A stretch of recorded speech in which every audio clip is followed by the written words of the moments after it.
عظیم چینی فلسفی کنفیوشس پہلا آدمی تھا جس نے چینی عوام کے بنیادی اعتقادات کو ملا کر عقائد کا ایک نظم وضع کیا۔ اس کا فلسفہ شخصی اخلاقیات اور ایک خاص حکومت کے تصور پر مبنی ہے، جو عوام کی خدمت کرتی اور اپنی اخلاقی مثال کی بنیاد پر ہی حکمرانی کرتی ہے۔ اس فلسفے نے چینی زندگی اور تہذیب کو 2000 سے زائد برسوں تک اپنے سحر میں رکھا اور دنیا کی آبادی کے ایک بڑے حصہ پر گہرے نقوش مرتب کیے۔ کنفیوشس لیو کی مختصر ریاست میں 551 قبل مسیح میں پیدا ہوا۔ یہ شمالی چین میں شانتن کے موجودہ قصبے میں واقع تھی۔ بچپن میں ہی وہ والد کے سائے عاطفت سے محروم ہو گیا۔ اس نے ایک معمولی سرکاری عہدیدار کی حیثیت سے اپنی عملی زندگی کا آغاز کیا۔ چند ہی برسوں بعد اس نے اس عہدے سے استعفیٰ دے دیا۔ اگلے 16 برس اس نے تبلیغ و تدریس میں گزارے۔ اسے پیروکاروں کی ایک خاصی بڑی جمعیت حاصل ہوئی۔ جب وہ 15 برس کا تھا تو اسے لیو حکومت نے ایک عمدہ عہدے کے لیے منتخب کیا۔ تاہم 4 سال بعد ہی درباری سازشوں نے اسے برخاست اور ریاست سے جلاوطن کروا دیا۔ اس نے اگلے 13 برس ایک خانہ بدوش استاد کی حیثیت سے صرف کیے۔ اپنی زندگی کے آخری 5 برسوں میں وہ اپنے آبائی وطن واپس لوٹ آیا۔ 479 قبل مسیح میں اس کا انتقال ہوا۔ کنفیوشس کو عموماً ایک مذہب کے بانی کی حیثیت سے جانا جاتا ہے، لیکن یہ بیان درست نہیں۔ اس نے خدا کے متعلق کوئی فلسفہ نہیں دیا۔ حیات بعد از موت پر اظہار رائے کرنے سے معذوری کا اظہار کیا اور ہر طرح کے معبد الطبیعاتی قیاس آرائیاں سے اجتناب برتا۔ وہ بنیادی طور پر ایک بے دین فلسفی تھا۔ اس کی دلچسپی کا مرکز شخصی اور سیاسی اخلاقیات اور کردار تھا۔ کنفیوشس کے مطابق 2 انتہائی اہم فضیلتیں جن اور علی ہیں۔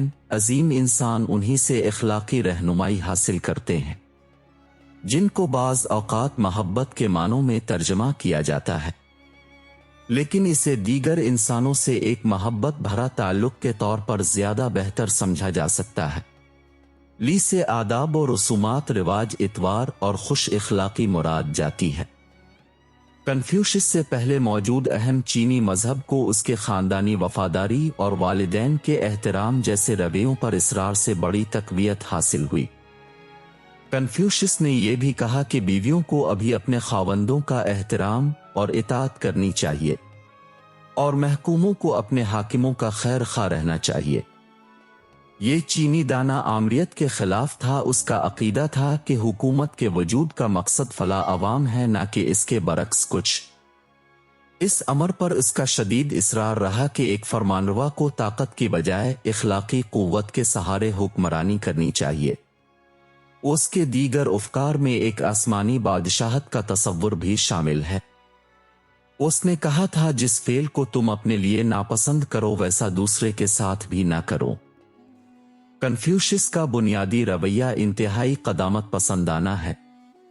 اس کا خیال تھا ماضی کا دور سنہری تھا۔ اس نے حکمران اور عوام دونوں کو تاکید کی کہ وہ پرانے عمدہ اخلاقی معیارات کو اپنائیں۔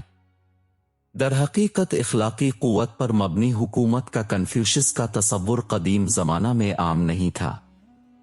اس اعتبار سے کنفیوشس خود اس کے اپنے متعلق دعووں کی نسبت کہیں زیادہ جدت طراز مسئلے تھا۔ کنفیوشس کے دور میں چین پر چاؤ خاندان کی حکمرانی تھی۔ یہ چین میں عظیم عقلی جوش و خروش کا دور تھا۔